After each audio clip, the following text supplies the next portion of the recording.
Welcome to the first episode of the Real Estate Game Changer Show. My name is Mike McKay, and I am your host based in the Jacksonville, Florida market.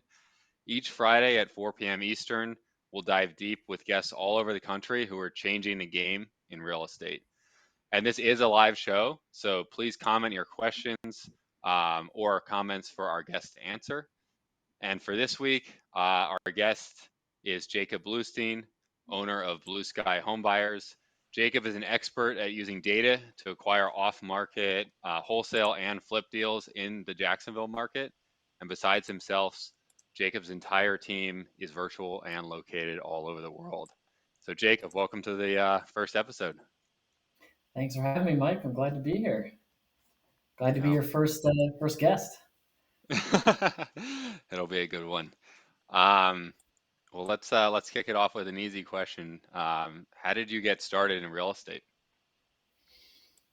Sure. So, long time ago, when I was 15 years old, my brother and his girlfriend at the time, they bought a house and renovated it in my hometown.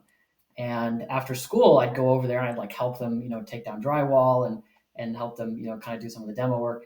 And it was fascinating to me to see a house go from like super dilapidated, like bad electrical, bad plumbing to this just beautiful renovated product. It's so different to anything that I'd ever seen. And so that sparked my interest in real estate. However, growing up in upstate New York, I followed the sort of traditional path, go to school, go to college, get a degree. And so that took me in a different direction for about 6 years or so. Went the traditional route. And a couple years in, I found myself asking the question, I think a lot of other folks in this community do, of is this where I want my career to end? Is this what I want to be doing for the next 40 years? And the answer for me was no. I think I want to go out and build something for myself. Real estate, I feel comfortable. I've kind of seen it. And I decided to take action in 2017. My brother and I bought a condo, and it was sort of a live-in flip situation. I financed it. He lived in it and did the work, managed the contractors. And that was This our was first this was up project. in New York. This was in New York, or this was This was actually in the Midwest, Louisville, Kentucky. okay. Okay, Yeah. cool. A little random. Yeah. But you were living in New York City when you did that, or you were living okay, Yeah. awesome. Yeah. So I was, what was it, 23 maybe at the time, 23, 24. And that was such an interesting experience. And this is back when you could buy deals on the MLS, right? We bought this condo and the owners were going into a home. There was carpet, moldy carpet in the bathroom, cigarette smoke everywhere. It was really disgusting. And kudos to my brother for doing a killer job of dealing with it. But we renovated it entirely in 2019 as the 2 year occupancy rule came to fruition to avoid paying capital gains.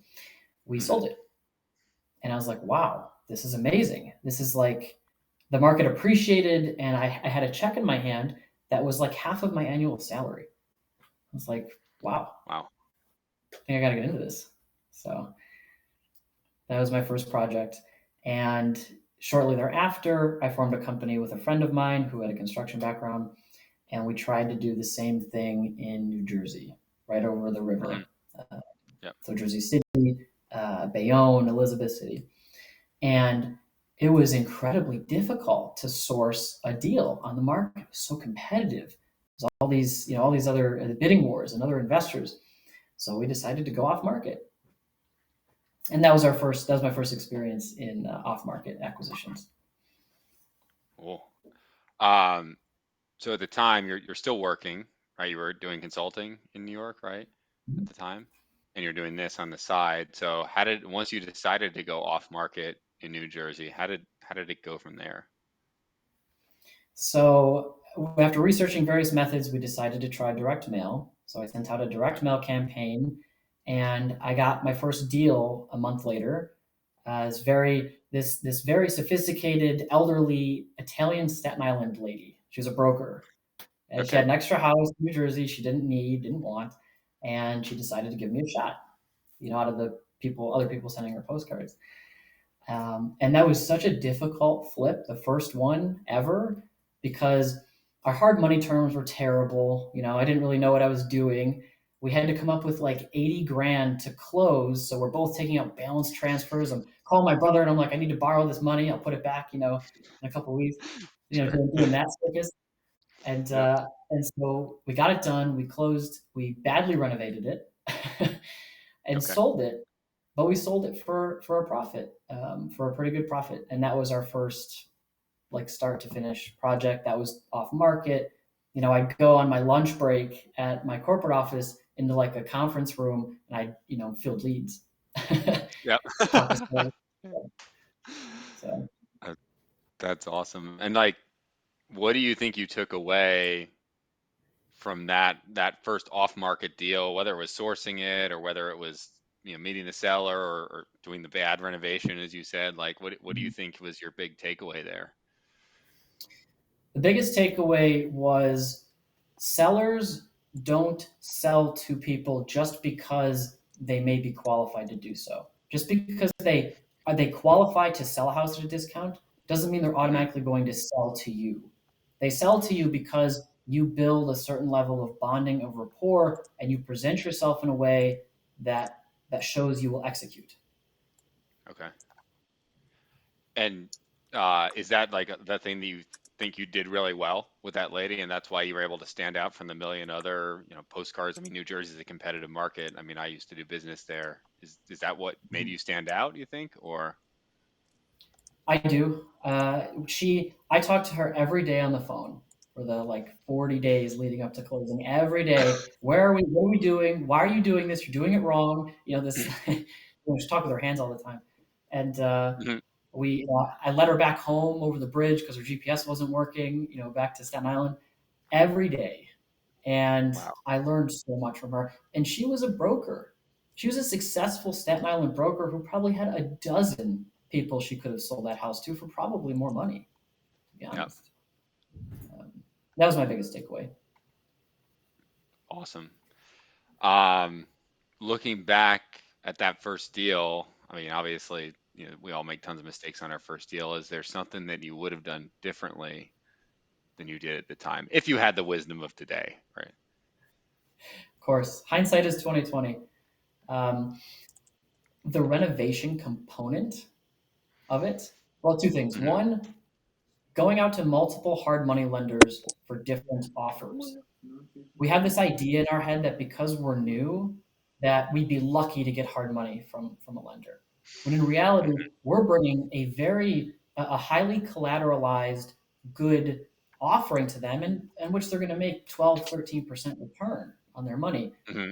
And if I had that to do over again, I would have Googled it and I would have found four or five and I would have sent out my deal package, and I would have fought for better terms. That's one. Gotcha. Two, on the renovation side, you can't you can't work with a contractor on a list that says replace the kitchen, redo the bathroom to new, redo the floors, because their definition of new floors is different than mine, turns out. Sure. It's so Especially when there's a fixed price involved, right?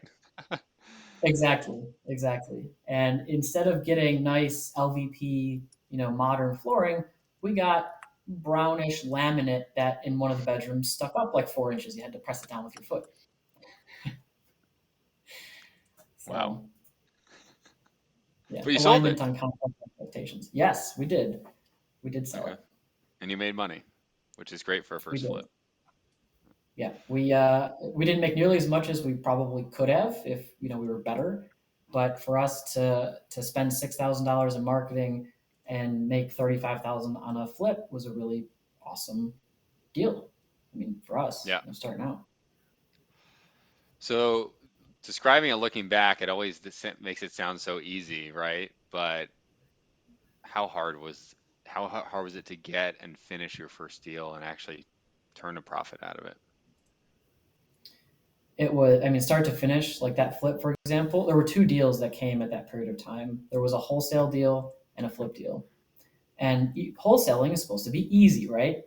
Well, it turns out it wasn't either. Um, the wholesale deal, we ended up having buyers who were dragging their feet. and I'm trying to play the middleman between a seller who's just trying to sell this house in Jersey City with buyers who are taking too long. And I can't believe I did this looking back, but it took me emailing them or having my attorney email them, because New Jersey is an attorney state. Yeah. If you guys don't close on this in the next 2 weeks, we're going to buy it. And then all of a sudden, they came to the table. They were gone, and yet they came back, and they even doubled their Yep. fee. So um, it's managing sellers is its own conversation and its own animal, Yep. but managing buyers can be just as difficult as well. Yeah. No, absolutely. And then from there, so you did that, New Jersey flip and that wholesale New Jersey. Like, what was next for you at that point?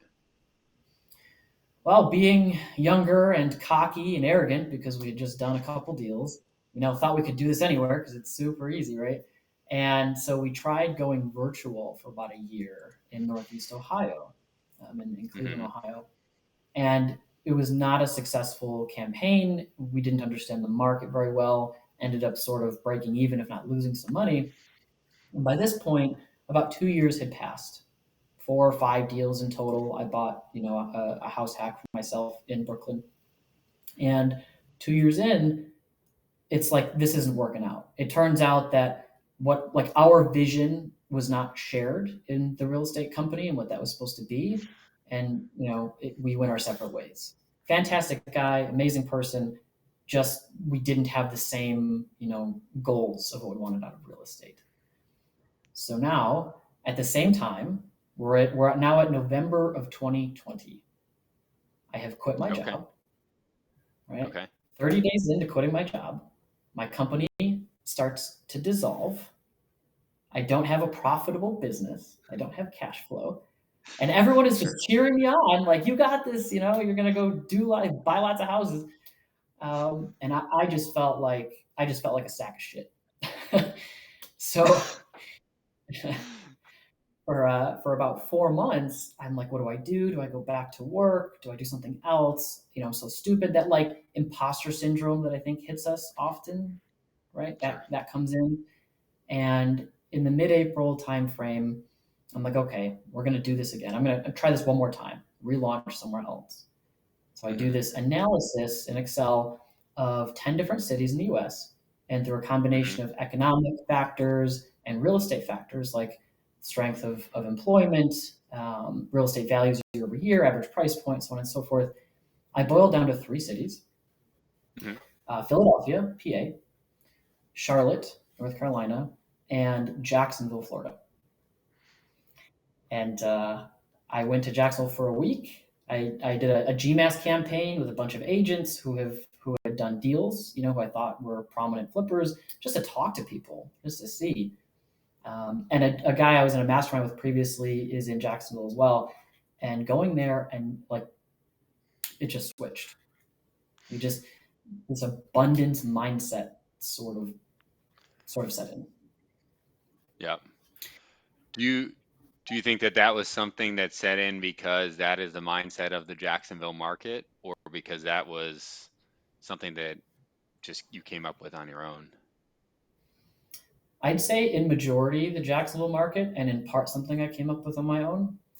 In Hmm. this period of time, I read so many books I could get my hands on. Obviously, like Rich Dad Poor Dad, a Jen Sincero, a lot of good like You're a Badass. And I'm reading these books. I'm like, okay, the common theme here amongst all these successful entrepreneurs is that they have this undying faith, be it in the universe, in God, whatever, that like they can manifest what they want. I was like, Hmm. well, I can't just turn that on. Like, what? I can't just pretend to believe in that.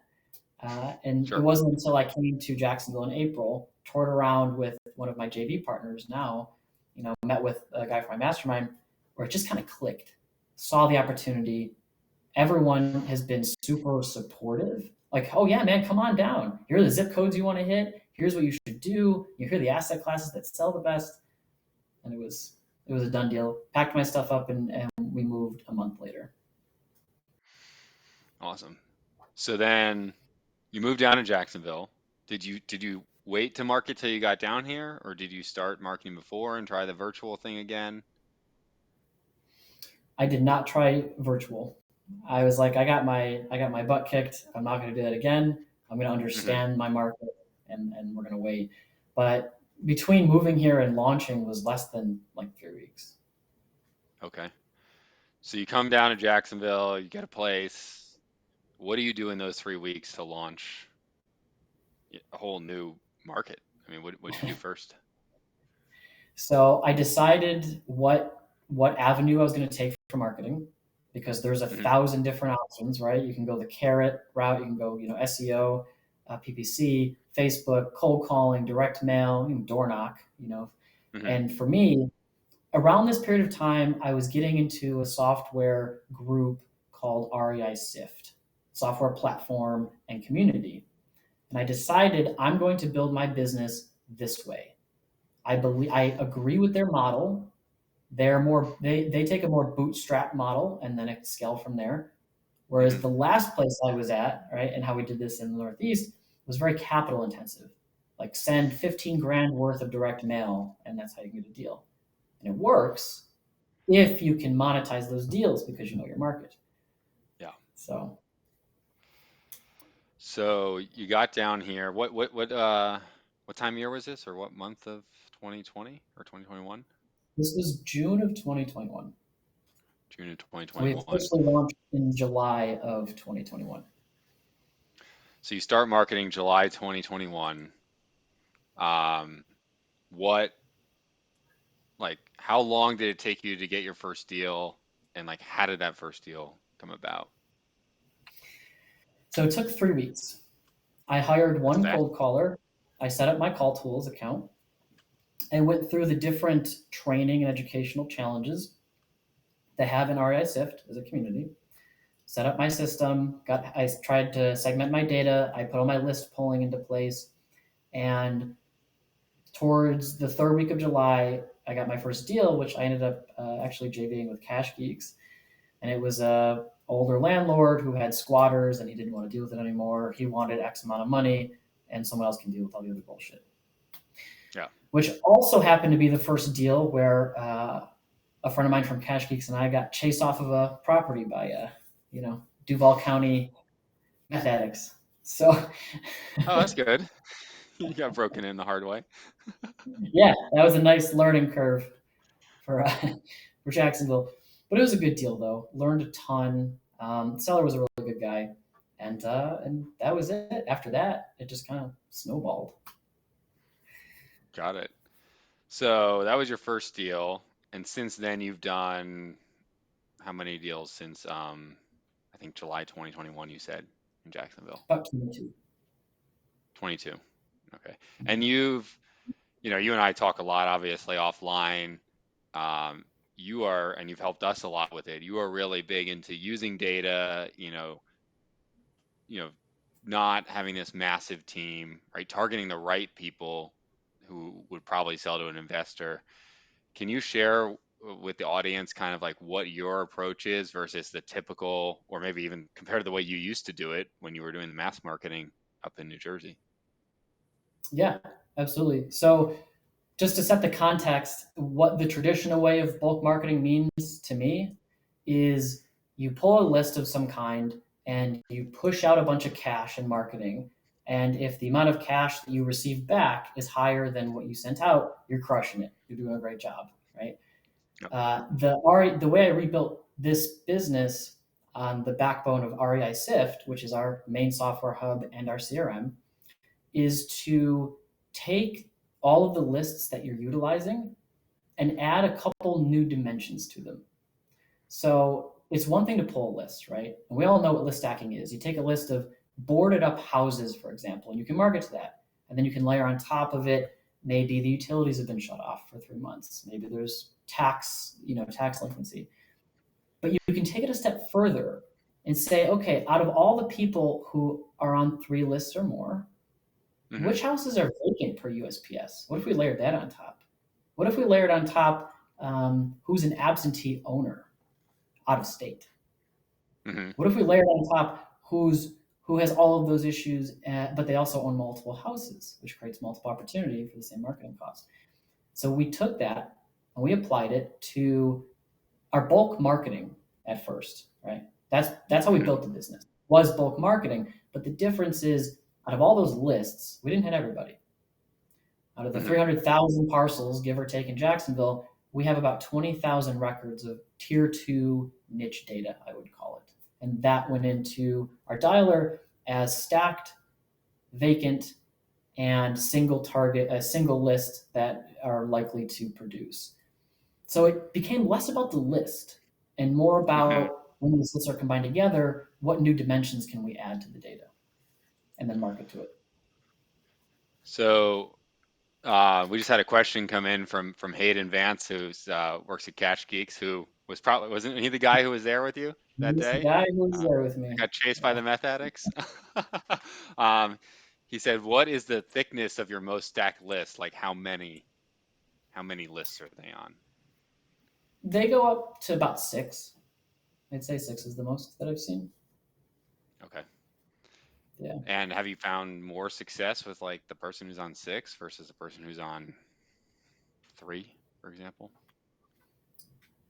I think it's relative to how statistically how many people you can get in touch with in both of those venues. So for bulk cold calling, we'll go through an average of maybe 50 leads to a deal, which is consistent. Mm, They're lower, generally lower profitability, but they're consistent, they're predictable, they keep the lights on, keep our P&L healthy.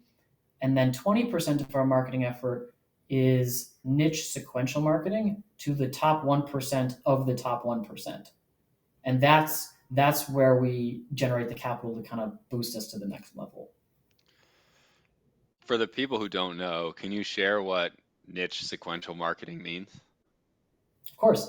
And if anyone's interested, you can just go to reisift.com and they have a Facebook community that's a wealth of knowledge and it's free. It's a term that was coined by REI Sift.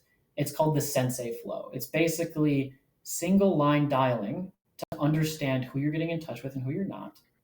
And Hmm. so when fresh data comes in, that next day, we can single line dial, call, voicemail, send a text message, and send in-house direct mail. We've hit that hot, likely high profitability prospect in 4 different marketing channels within 48 hours.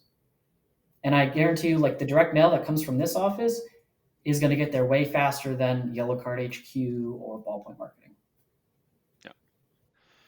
And so you're pulling some of these lists every day, like every single day. Some of them, yeah, as it makes sense. Um, like for us, we pull weekly across the board. The only time we Okay. don't pull weekly is for like recently sold houses to update our data or failed listings because they're not as material. But anything regarding utilities, taxes, any government instrument that's been recorded with the county, Hmm. we pull that weekly so we can be as fresh as possible. And do you think that that gives you an advantage hitting those people maybe first, or maybe they're getting bulk marketing from other people, but you're kind of more intense about it? Like, are those conversations different than a conversation from just a normal bulk cold calling campaign, which is the other 80% of your business? Significantly. On the bulk side, and I would imagine it's similar for those who do texting.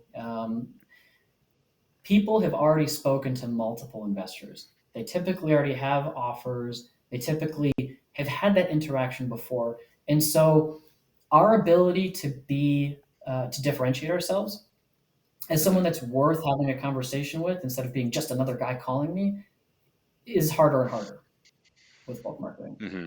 Whereas niche sequential marketing, we find very few people have spoken to these people. And when they do speak, it's less ambiguous about why we're talking. If the house has 4 or 5 problems with it, the utilities haven't been on in Hmm. 2 or 3 years, you probably need my help.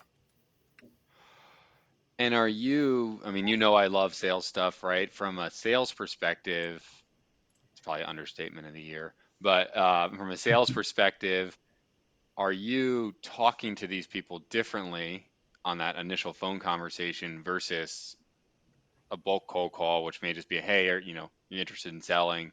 Are you bringing up these things to them? Are you changing that approach, or is it still kind of the same? You're just being more targeted with those people. So it's relatively the same process. We Okay. utilize the Sandler selling system. That's what our company is built on, courtesy of you and your referral. Um, mostly because it's the first sales system I've seen that validates you as a salesperson and levels the playing field a bit. Uh, It's less about like my job is not here to persuade you. Like my job is to ask you questions that I think you can come to the realization of what's best for you. And if that happens to be me, great. If not, let's be friends and we'll move on. So yeah. that's our system. And we have a three-step process. So the initial marketing staff will speak to somebody on the phone, cold call, niche sequential marketing, a single line dialing, really. And if they're interested, we live transfer them to our lead manager, who goes through a more in depth Sandler based qualification, really a disqualification.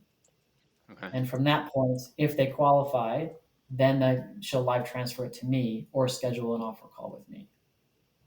But the process pretty much remains the same. So one thing I've always, and I do a lot of bulk marketing. I mean, we pull a lot of the lists, and we've got a lot of that stuff from you, but we still don't really do any single line dialing, anything like that. The area I've always struggled with understanding it is like, aren't these people still getting, like, the people who are your single line dialing, aren't they still getting calls from all the people who are just bulk marketing, like who were hitting the absentee owner list or just hitting the high equity list or whatever? So I'm shocked to hear. I'm always shocked to hear that they haven't had conversations with other investors. So can you explain to me maybe how that works or why you feel it's different there? So some people have, and some people haven't. I've just noticed across the board. Someone I spoke to the other day, who we ended up signing a purchase agreement. She had been contacted by other investors, but none of them ever followed through. They never followed through with an actual offer. They just moved on, Hmm. got distracted, whatever. And um, for the most part, even if someone who's that niche has spoken to someone else, they're more likely to be in the right ballpark to start. Like I'd Yeah, rather, if I have to compete, I'd rather compete against someone who's at $100,000 for their $200,000 house, because there's no argument over value. If you've gotten offers sure, from seven other people, like sure, maybe we have to bid up a little bit, but you're in the right range to start. Whereas a lot of bulk calling leads, they're already at like 90% of value. It's like it's sure. hard to bid against that. And do you think like the reason those other investors maybe aren't following up is because they don't understand, because they don't have the data that you have? Do they just not understand how valuable this lead is? So it's just like in their system somewhere and it gets called when it gets called versus you are prioritizing it? Or like, or do you think it's, just the right time because the prospect just got that notice of, yeah, foreclosure or whatever list you're pulling? It could be that there's an element of time, right? We've all experienced that, being at the right time, in the right place when the seller's ready to talk. But with single line dialing, you understand on a record by record basis what's happening. In a larger operation, or where you're trying to just blow through as much data as possible, it's these are just they get lost in the stack. I mean, they're just not move on to the next, move on to the next. Because to an extent, it is a numbers game, right? You call X amount of people, you get a deal. So the follow up is not as important. Yeah. And for your other 80%, right? This is 20% of your business. And you said this, actually, let's go back to this for a second. You said those 80% are, they can be decent deals and they kind of keep the lights on, right? They keep money coming in, but these are kind of the juicy deals. Is this 20%? That's what I found. Yeah, I would say the average profit per deal is roughly double, or triple in some cases, versus bulk marketing. And you can get like we've gotten good deals from bulk marketing. Maybe we just hit someone at the right time. Maybe they liked us better than whoever else was offering at the time. Um, maybe you and I both were talking to the same seller and we partnered on it. It really depends. That But never happened. I find on average, the more niche now that comes with that though are deeper problems typically, more messy, much more messy titles, much more Mm, difficult family situations. And I believe in our line of work, we are paid proportional to the level of complexity that we're able to solve. sure. And maybe a lot of other people who are reaching out either don't know how to solve those problems or frankly don't want to.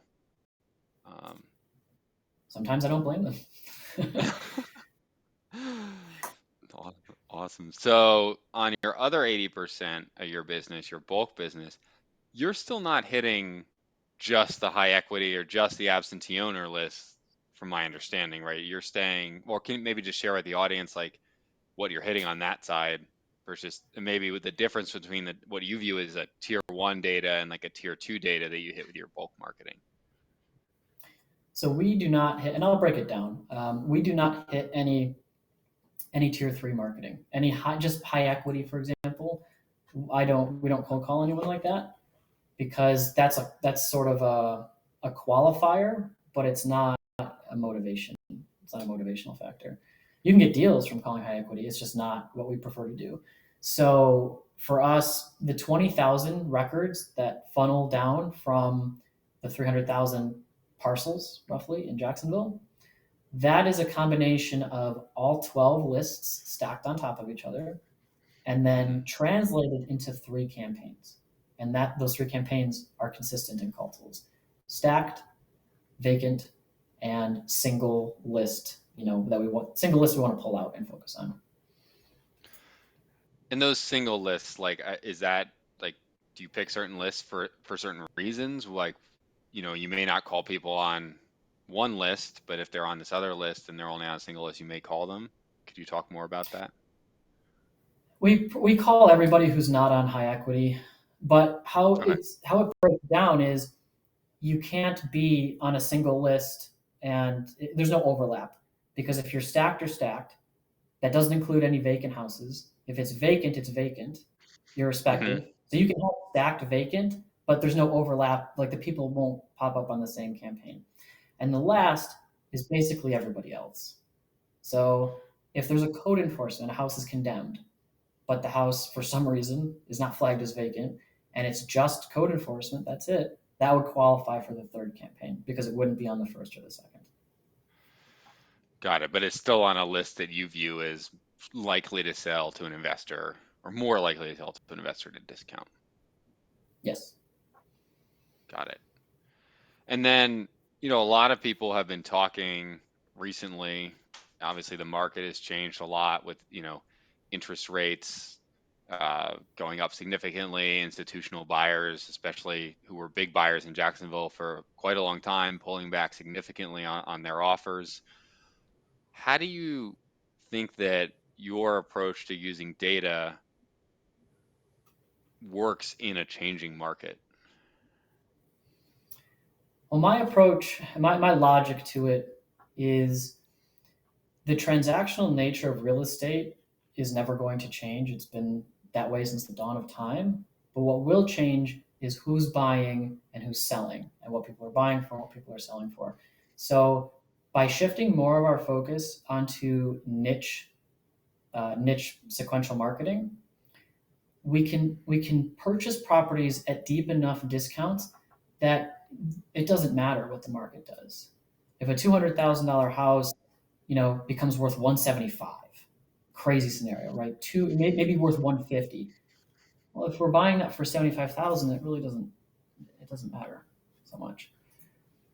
So that's where we're trying to transition to, and we're also remaining liquid and we're remaining lean. We have a pretty small team, and I'll likely wait until Q4 before I try and onboard a new like my acquisitions manager, someone to potentially do sales, because we want to see how the next month or two is going to unfold. Definitely.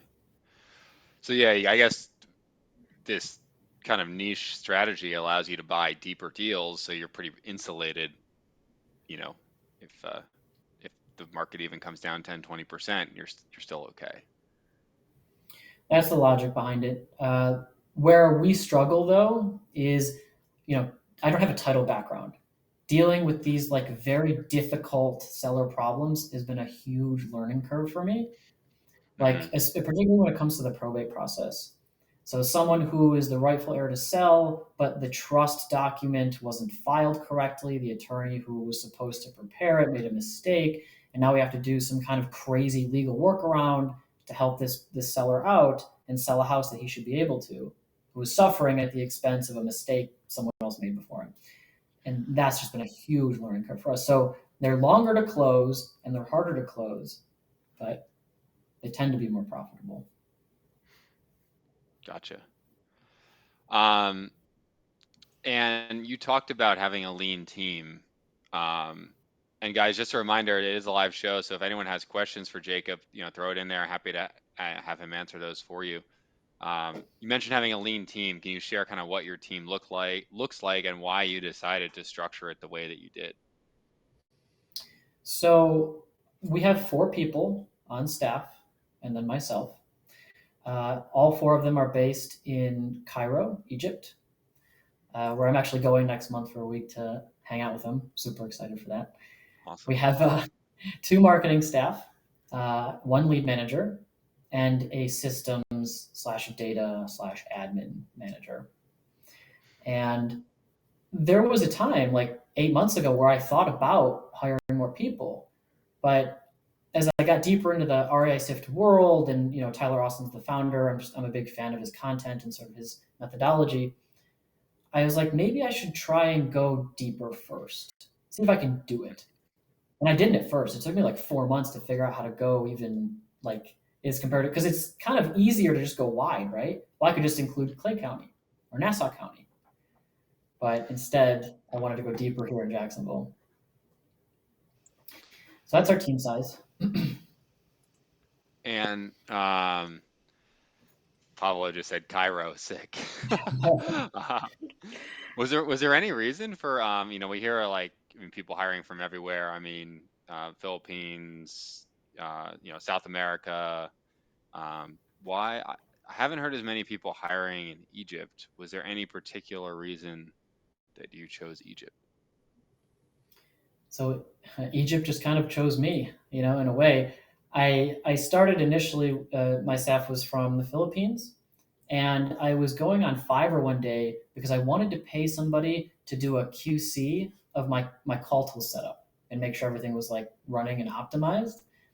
And I was one guy who said he was an RI Sift expert. I was like, sweet. So I reached out to him and he says, I'm not doing that anymore. I started my own small VA company and we're in Cairo. And so that's how it started. We used a cold caller from this company, and she was just a rock star. She was absolutely amazing. And then a lead manager, and we just snowballed from there. And now, as of this time, 3 out of the 4 staff members work for us directly, and 1 still with the prior company, which is totally fine. You can do it either way. But and I found when you make one good hire, they tend to know other talented people. And so every need we've had has come in organically for new roles. Awesome. And someone just asked a question, but it disappeared from the screen for a second, so I don't have their name up. Oh, here we go. Svetlin asked, what's a good place? Where do you get your Egypt VAs? I mean, I know you mentioned some were sounds like referrals based on your existing staff, but where could someone source VAs from Egypt? So there are probably 3 or 4 different large companies that do VA outsourcing in Egypt. And Svetlin, if you want to ping me, after the show or something, I'm more than happy to chat with you. Um, so for us, we utilized one of those companies, and then from there started to build organically based on referrals. Very cool. And I know one thing that we want to discuss, like at least at a high level today, is you're very data driven. What KPIs are you tracking both in your business and also to keep your 4 team members accountable and rowing all in the right direction?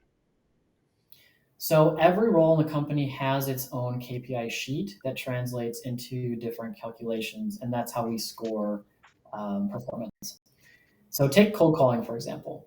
I break it down in 2 ways. One is the part of the process that the caller that we can't control, right? On our end, how good is our data? How good is our skip tracing? How good is our system? Which, for example, could be dials to correct number or dials to human connected, right? That's the Mm-hmm. first half we look at. And the second half is out of the correct numbers received, how many of those were converted from correct number to lead versus not interested? And that's where the performance factor comes in, which for us is typically around 16, 17 correct numbers to a lead, but it has been as high as 25 to 30 as the team has shifted over time. That's on your niche campaigns or on your bulk campaigns. Bulk campaigns. Bulk campaigns. Got it. So of 17 correct owners you reach roughly, you get one person who's a lead, and it's about 50 leads to a deal from the Yep, bulk side. 45 to 50. Yeah. 45 to 50. Yeah. Around And then on the $2,000. around $2,000. Okay. And then on the niche side, do you see those numbers change on the single line dialing side? So the KPIs are, I think, a bit more robust in bulk dialing because you have call tools, whereas single line dialing is more manual in the spreadsheet. So we are tracking similar KPIs. What we're noticing is it's harder to get a lead when you single line dial. You don't generate as many in a day because you're manually calling through 3 to 5 phone numbers on a record. So say you can get through Mm-hmm. 50 records in a day. Well, I mean, on a bulk dialer, you can call like what, 800 people, 800 dials, something like that. So At least. Yeah. the lead count tends to be less, but the profitability per deal and the quality of the offer call scheduled is much higher as well. Got it. So you're getting less leads, but they convert at a much higher rate to offer calls and then to deals and it's profit, right? Profit per deal. And even if I don't close, like we're not a good fit for each other, or I'm not what they want, I still look at the profitability of that lead if I was the one they had chose to go with, because I think that's just as important. And they're Right. consistently much higher on single line dialing than bulk dialing. Got it. Got it. And then I know you and I have discussed a little bit a very unique lead source that you've gotten a few deals from. Can you tell us more about that? Good. I certainly can. So a couple of what was it last October, where I met you actually at a conference called Flip Hacking Live. One of the people who got up and spoke, he runs his business based on driving for dollars. That's his thing. That's what he does. And I'm like, oh, this is amazing. This is a list other people don't have. It's physical observation of houses that are need some help. And so I tried implementing that. Put out an ad, and this young lady responded to it, and she joined the team. Drove around, put in a few records, a few houses, ultimately. And she calls me one day and she's like, "Hey, a friend of mine really needs to sell his house. He doesn't want to live there anymore. There's a Mm. squatter situation. Do you want it?" I was like, "Obviously, yeah. Let me meet him." And so we ended up closing that deal, and it turned out to be a very, very profitable flip project for us. And in the process of doing so, we discussed a little bit about background, and she had come from a difficult background where a lot of people are squatting in houses that are condemned and boarded up. And so we struck a partnership where I was like, "Hey, can you introduce me to more people like Mike?" "Yeah, of course. I know where they all are. I know where all these squatter houses are. It was like a network of people." I was like, "That's awesome." And so we worked out a great a JV system. And so she's brought 2 or 3 deals, and we have like 5 or 6 more in the pipeline, and it's just unbelievable. But no other investors have a list of where squatters are staying. It's not. I'd like to think that's a slight competitive advantage. Um, it's a crazy story, but Yeah, it's a great story. Um, and something that thanks, Pablo. Um, if something that some people who are kind of getting into the business, or even people who've done you know 10 deals in a certain market, right, is figuring out how to know when something is a deal and when it's not. especially in a market like Jacksonville and certain neighborhoods of Jacksonville, we know that there are certain streets and things like that that it's hard to understand the values. How have you been able to figure that out, and what would your advice be to someone who's maybe done no deals or maybe they've done a few and they are constantly struggling to figure out what value is? Well, first and foremost, if you don't have access to the MLS or even PropStream will do, like get it. You need it. You need to have some way to do a quick pulse check, even if it's Zillow, if you have to. Like even Zillow has fairly reliable comp data, and you need to be able to get a gauge for what are similar conforming houses to this one selling for both fixed up and looking good and as is needs work similar, and that gives you your price range. Like if I were to buy it and relist it, I'd probably get X. If I put in the work, I'd get Y.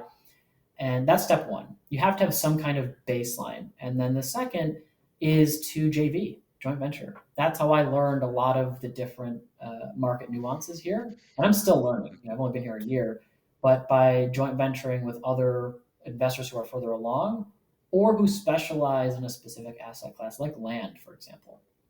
Whenever I have land, I can send it to a friend of mine and he'll usually get the best deal for it. And I could go out and like email blast a bunch of people, but I think it's more efficient for me to just kind of learn how to value land first, keep doing what I'm doing, and then eventually I'll add a land buyer at some point. But I got Mm, that knowledge in exchange for splitting the fee on the assignment. That's right. what I would recommend. And then, you know, what is maybe if you want to talk about a recent deal, pick one of your recent deals, and like, how did you know that it was a deal? So there's a couple I could choose from here. I'll take one that was a little bit more tricky and that ultimately didn't turn out to be a deal. I think we're going to end up Hmm. canceling it. So, in this fluctuating market, interest rates are increasing. Selling to hedge funds has gotten a little bit more tricky if you're a small guy. And so, a house came in where the seller wanted to sell, and he was offered a fairly good price, but it's a newer house, newer build. And so, instead of trying to take the risk of closing on it myself, like how I could back into what its value, is I went to a third party company called Flip OS that specialize in funding flips at no points, no interest, 7%, and they line up the hedge fund buyer. So they basically agree to buy the project from you when you close on it. You just have to do the renovation. So it's much faster. There's no retail. There's no staging, and I was able to use their price to back into my renovation work, and then what his asking price was, and we could work in a nice profit there. That's how I built the deal. Now, ultimately, too much time has passed, and due to market fluctuations, they've gutted their end value price. So the deal is actually Mm, it's not going to work. But that type of creative thinking is how often I have to back into a deal, because the best way to monetize, I think, changes based on the deal. Some deals are better off just assigning them. Some are better off flipping. Some should go to hedge funds, so on and so forth. yeah. And I think one thing that I at least noticed from people who are newer to sourcing off market deals, whether that's wholesaling or trying to flip on their own, is, and we were talking about this, last night when I had the fire at my house with a few people, is people often don't understand how much of a discount you need to buy a house at for it to actually make sense to flip. Right. Do you have any insight you could share with maybe people who are newer on that, that gives them an idea of kind of the expenses that go into a flip, but just also like, how deep they need to buy it? And if they want to make money or just wholesale it, how much deeper they need to go than that? Well, generally speaking, you have to bake in enough buffer to have at least a $30,000 profit minimum if you flipped before, in my opinion. And that's conservative, assuming in this market a 120-day holding instead of a 90-day holding. It takes into account your hard money, it takes into account holding expenses, and then at least a 5% hedge on your renovation budget. And I'm not a flipper by trade. That is not my primary mode, but I do JV flips If I have a deal that's at a deep enough discount, I will JV it with one of my partners who all he does is flip, and that way we can maximize the profit and everybody wins. But if I was going to start flipping myself, I would have to account for the things I don't know factor, since I'm not like a core Hmm. flipper. So maybe someone else could get the project done for 35,000. That's kind of what my GCs are telling me, my contractors I put through. But I'm going to need to back into that with a $50,000 renovation budget Yeah, to account for my lack of competency in that space because I'm still new. So, definitely. as a general rule, I like to stay away from the general percentage rule of like 70% minus repairs because I think you kind of have to look at it on a deal by deal basis. Just have a simple deal analyzer spreadsheet, that has those basic calculations, assuming regular hard money terms, and then back into it to where you have at least a $30,000 profit and a conservative renovation budget. Yeah. Yeah, I think where a lot of people tend to go wrong, and sellers have this conversation. I have this conversation with sellers all the time, and I'm sure you do too, where they're like, well, the houses were 250 fixed up. Obviously, their renovation budget is wrong, but let's pretend it's right, right? They say you need to put 50,000 into it. So if I sell it to you for 180, then you make 20 grand. Could you maybe share with people here? Because I think some people who are new also fall into that trap because they don't understand the other costs that some that you mentioned to doing a transaction. So can you share why that logic is maybe flawed a little bit and how people should kind of adjust their thinking for how much of a discount they do need to get to be profitable? The logic is missing three components. One is the cost of money, the cost of the money you pay when you close, and that the interest you pay while you have the note. The second are the closing costs, which are can be surprisingly high, and you have to pay them on both the front end and the back end. Essentially, have to pay them twice.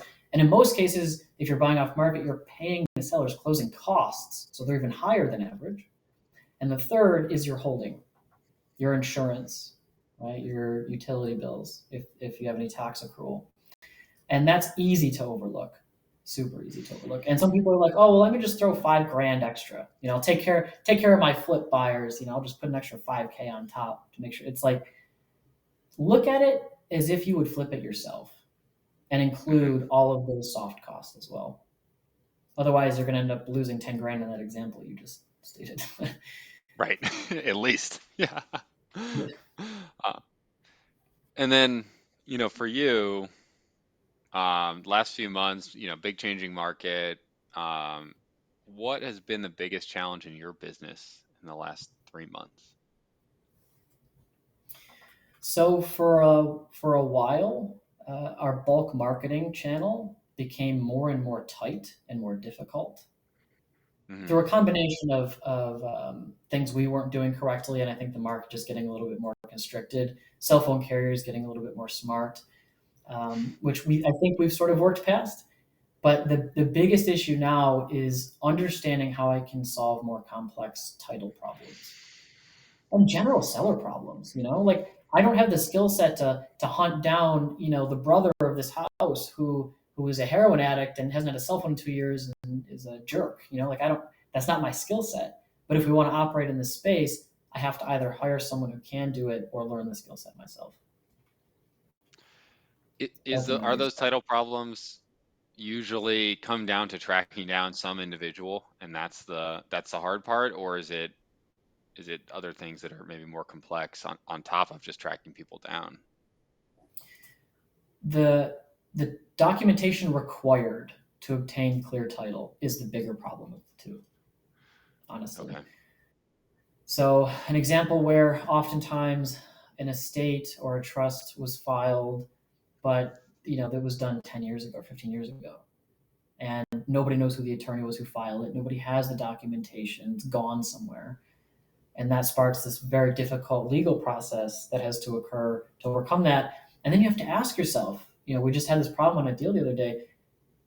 We were looking at a year of time and $30,000 out of our pocket to do quiet title on a house that there was no guarantee we would be able to buy it. And those are really tough business decisions to weigh, honestly. Yeah. Well, Yeah, that's a lot of money for then a long time horizon. Yeah. Um, as far as mindset, right? I think mindset is huge in entrepreneurship. I mean, especially in this business where there are ups and downs and months where you do ton of deals and months where you literally eat shit and don't do anything. How have you, how has your mindset changed since you started, and what have you done to improve your mindset so that you can thrive in this business? Well, I learned after the first like year and a half to 2 years, this whole like brute force discipline hustle porn thing, it kills you. Like it's not sustainable. You Hmm. can't brute force your way through this stuff despite what the memes, what you see on Instagram from influencers. So we had to figure out a better way. And for me, uh, Sandler helped a ton. The sales system takes a lot of time to talk about differentiating your identity versus your role and how the performance shouldn't be conflated between the two. And daily consistent action, which for me is mostly gratitude. It's mostly journaling. The first hour of the day for me is spent usually on my balcony, where I will write down my thoughts, what's on my mind, what irrational fears am I having, what am I grateful for, and that helps restart my identity in the IR equation for the day because Hmm. it is so hard. And we were at an event at your place one time, and I think Pat made the comment. It is so hard to not look at our success on a daily, like weekly, monthly basis, when in reality, the success of our business is graded quarterly, right? You have to be comfortable knowing that if you didn't get a deal this month, you'll get one next month. And if you spend 30 days just crushing yourself, it's going to affect your burnout. Yeah. No, that's a good point. I remember when I kind of got down here, maybe 5, 6 months in, things were going well, doing deals, right?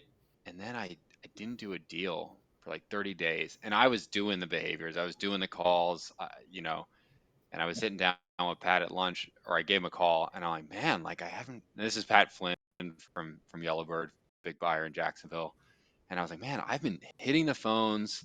I've been doing everything. I don't freaking get it, man. He's like, just keep going. He's like, I bet you in a week or two, um, Alex Alex Carranza, who works for me, just said the gurus lied to me. um, and he said, just keep going. It always comes in batches. And the next week, I did 3 contracts that made up. If I averaged it out over that time period, it was the same.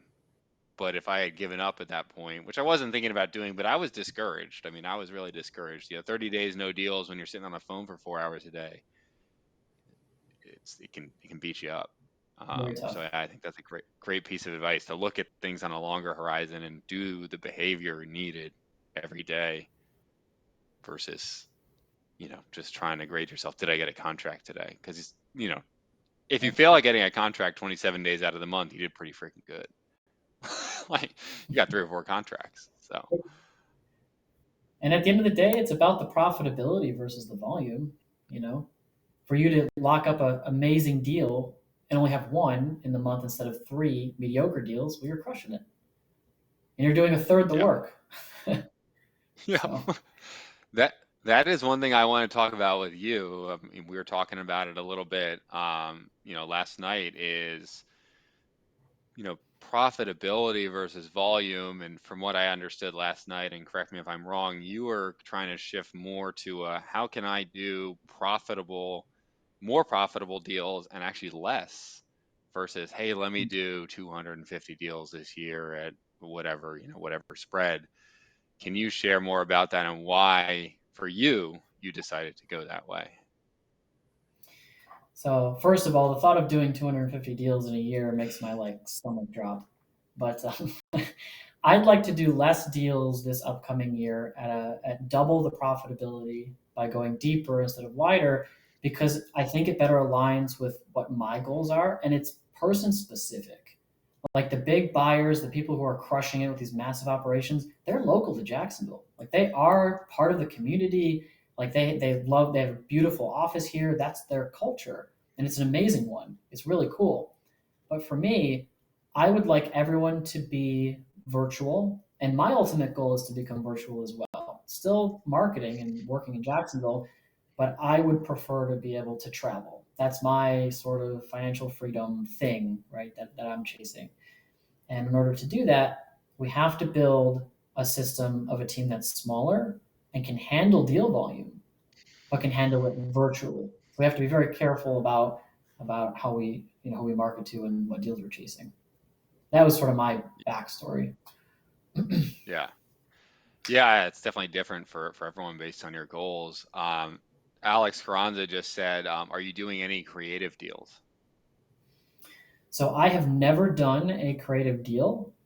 However, I am looking at one. It just hasn't. It's just another shiny object to me. It felt like for a while. Like it's great if you can. I know a lot of people who just crush it with creative financing, but I wanted to do this first. With interest rates becoming higher, I think creative financing is going to get more and more popular in our market and across the country. So I would like to for the exercise. I'm working with a homeowner right now who does not like her mortgage servicer and is interested in doing a sub two agreement if she can stay in the house, which would be interesting. It would be a 20% equity position bought, no cash flow really, but so I'd like to try it, Alex, but it's not something it's not our bread and butter. Gotcha. And then we can't get off this without talking at least a little bit more about sales, and we'll wrap it up in about 5 minutes or so. But looking back, you've obviously, I mean, even since I've known you, you've improved as a salesperson. I mean, so much, right? But looking back to, when you were starting in New Jersey, or maybe even when you started in Jacksonville, if you had, what was your biggest sales mistake looking back when you didn't have like a defined sales process? Like what if you could go back in time and tell yourself you should do this one thing or don't do this one thing, what would that one thing be? Well, generally speaking, I would say qualification, real qualification, instead of spending all of my time talking to anybody who answered the phone, right, or who responded to the letter initially. That's one. And two, realize that you don't need to be super excited. Like you don't need to be super into it. You don't have to be a best friend in order for someone to, right? Like to sell to you, it's sort of a natural inclination. And I was always afraid to talk about money. I was super afraid to talk about price because I felt like, oh, that's like this inner part of our psyche becomes, feeling rejected, right? And Hmm. nobody wants to feel rejected, right? No one wants confrontation. So that was something I struggled with immensely. And since coming here, and particularly since adopting the Sandler system, the the technique that's moved the needle the most for us is the upfront contract idea, right? Which essentially, I mean, it's amazing. Basically, you have to set the ground rules at the beginning of the conversation of why we're both here, that we're both equals, and what does the success outcome look like? Instead of just hoping and wishing that after 30 minutes, maybe they'll sign a contract or maybe they'll do this. And you can't get angry at a prospect for violating the rules of a game that you didn't set, right? Yep. Yeah, So very that's true. yeah. Yeah, the upfront contract is huge, one of the most valuable things in sales. Let's talk a little bit about just like maybe a negotiation tactic that you like. Obviously you go to meet with the seller, who's motivated, right? But you know, no one's gonna just come out the gate. I mean, it's happened. It's happened, but no one almost comes out the gate with a price that works for you. Right. Um, and then would make any kind of sense, even though they need to sell to an investor. It's not going to work for them to sell, retail. What is one negotiation tactic that you use to get that seller who maybe is saying they want 200, like, man, I can't pay more than 120 on this thing. That's pretty far disparity.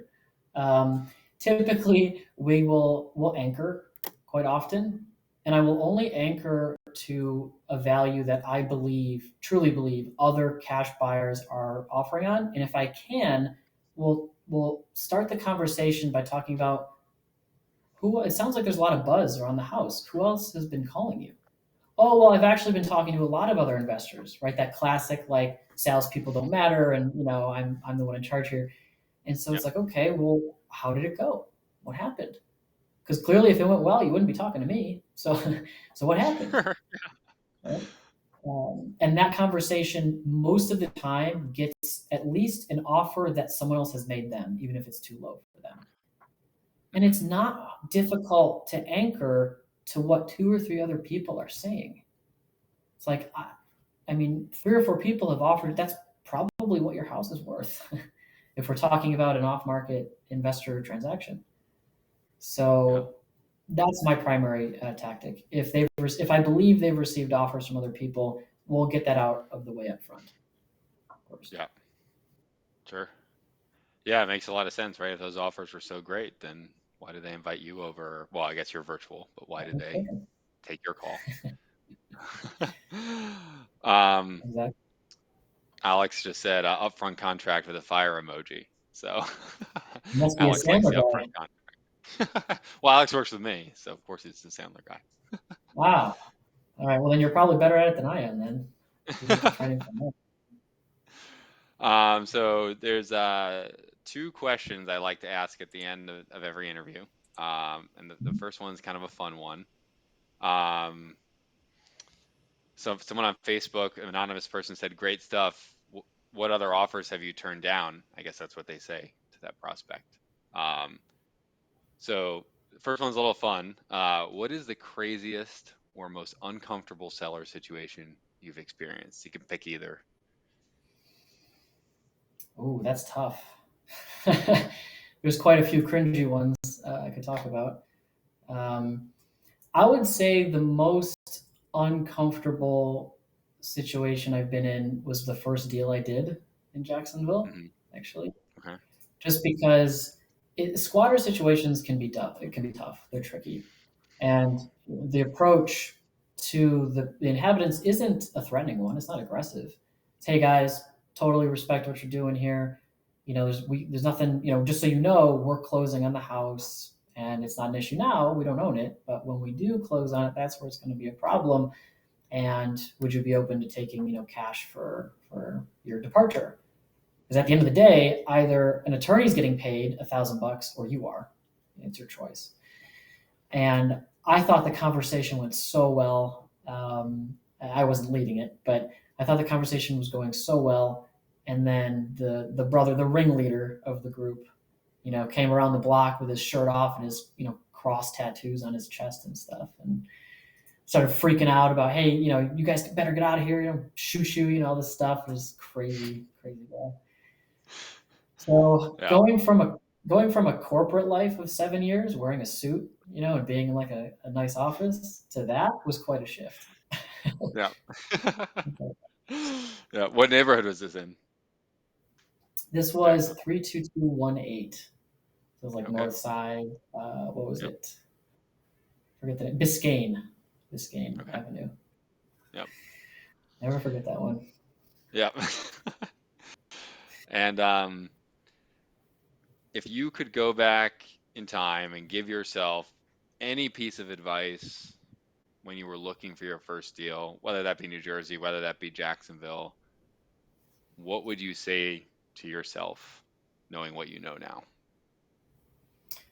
I would probably slap myself across the face and say, calm down.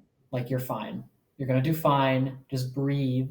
Take it one day at a time and just be consistent. You don't have to create this magical solution to have the best list, to have the best mark. Like, you just have to pick something and do it consistently. That's Yep. it. Everything works if you do it consistently, right? Every strategy works. Agreed. Um, And some people will talk about direct mail as being good or bad, or PPC as being too expensive or not. It's like they all work if you dedicate yourself to them and learn them. yep. And Jacob, if people want to reach out to you after, or whether it's sending you deals or they have questions for you, what's the best way for them to do that? So you can hit me up on Facebook, hit me up on Instagram. I'm very active in the REI SIFT community. You can find me over there, the Facebook group. you can email me, Jacob at sell2blueskyjax.com. Yeah, I'm around. So if anyone has questions or they're struggling or whatever, just let me know. I'm happy to help. Well, thanks for joining me today, Jacob. This was awesome. I think a lot of people are going to get a lot of value out of this. And thank you to everyone who tuned in. I think at one point I saw 23 people here live, which I was not expecting. Pretty cool for the first episode. And we will see everyone at 4 p.m. Eastern time next week. Awesome. Awesome. Thanks, Mike.